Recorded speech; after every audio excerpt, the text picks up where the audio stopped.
ជំរាបសួរខ្ញុំបាទអ៊ុំដាក់ស្មីហើយថ្ងៃនេះខ្ញុំនឹងឡើងមកចែករំលែកនៅប្រធានបទមួយដែលនិយាយអំពីបារីអេឡិចត្រូនិកអ្នកទាំងអស់គ្នាមានដឹងថាសប្តាហ៍ថ្ងៃនេះការប្រើប្រាស់បារីកំពុងតែមានការកាត់បន្ថយឯងប៉ុន្តែវាបែរជាមានការកើនឡើងនិងពេញនិយមនៅការប្រើប្រាស់បារីអេឡិចត្រូនិកទៅវិញ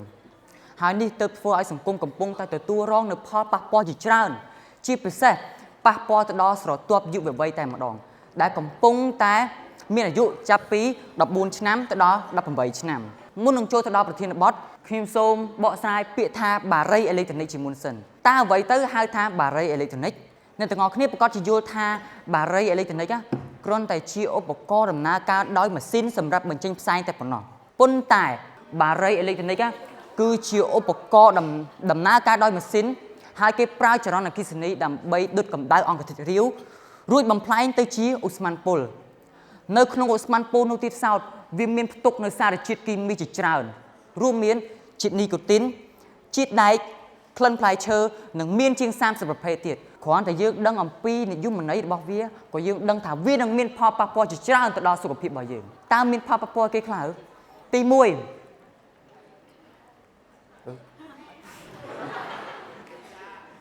ចឹងទី1វាមានផលប៉ះពាល់ទៅដល់ខ្លួនឯងនិងអ្នកដែលនៅជុំវិញអ្នកខ្លះគេតែងតែនិយាយថាការប្រើប្រាស់នៅបារីអេឡិចត្រូនិកគ្រាន់តែចង់កាត់បន្ថយនៅការប្រើប្រាស់បារីធម្មតានៅក្នុងគោលបំណងចង់បំបត្តិនៅភាពតានតឹងក្នុងអារម្មណ៍ប៉ុន្តែការដែលយើងប្រើប្រាស់បារីអេឡិចត្រូនិកក៏វាមានផលប៉ះពាល់ដូចទៅនឹងបារីធម្មតាដែរក៏ព្រោះថាវាអាចធ្វើយើងប្រឈមមុខនឹងជំងឺមហារីកសួត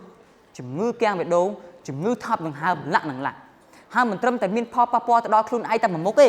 វាថែមទាំងមានផលប៉ះពាល់ទៅដល់មនុស្សដែលនៅជុំវិញខ្លួនយើងថែមទៀតផងអាហ្នឹងគេហៅថាការជក់ដោយប្រយោលជាក់ស្ដែងបើយោងទៅតាមគេហទំព័រសមារិតាបានចុះផ្សាយ 82.6% នៃអត្រាអ្នកប្រើប្រាស់បារីអេឡិចត្រូនិកទូទាំងពិភពលោកហើយនៅក្នុងនោះក៏មាន 6.8% ផងដែរនៃអត្រាអ្នករងគ្រោះថ្នាក់ដល់ជីវិតពីការប្រើប្រាស់បារីអេឡិចត្រូនិកចូលដល់ចំណុចទី2ផលប៉ះពាល់ទៅដល់សង្គមកាលណាមានការចែកចាយច្រើនពីបារីអេឡិចត្រូនិកក៏នាំឲ្យមានការប្រើប្រាស់ក៏ច្រើនដែរហើយវាអាចធ្វើឲ្យមានផលប៉ះពាល់ទៅដល់សង្គមជាពិសេសបញ្ហាទាក់ទងនឹងវិស័យអប់រំតែម្ដងក៏ដោយសារតែសិស្សសានុសិស្សយើងឥឡូវកំពុងតែស្ថិតនៅក្នុងវ័យសិក្សាឯងប៉ុន្តែយើងមានការប្រើប្រាស់នៅបារីអេឡិចត្រូនិកទៅហើយ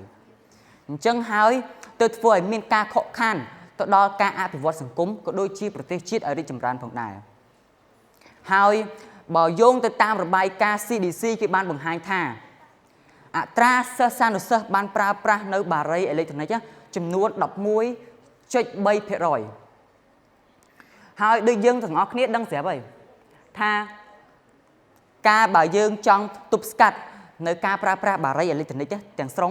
គឺវាមិនមែនដែលជារឿងដែលងាយទេប៉ុន្តែយើងអាចកាត់បន្ថយវាបានដោយផ្ដើមចេញពីទី1ការបង្កើតយុទ្ធនាការអប់រំនិងការផ្សព្វផ្សាយខ្ញុំយល់ថា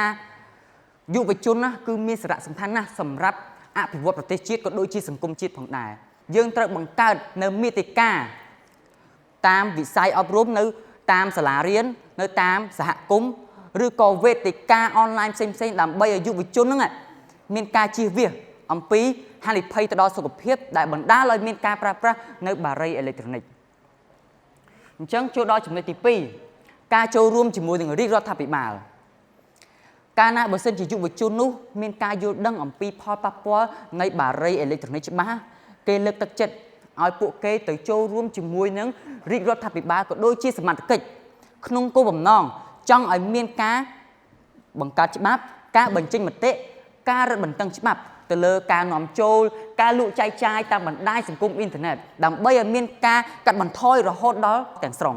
អញ្ចឹងជាសរុបឡើងមកវិញខ្ញុំសូមបកស្រាយទាំងអស់ក្តោបរួម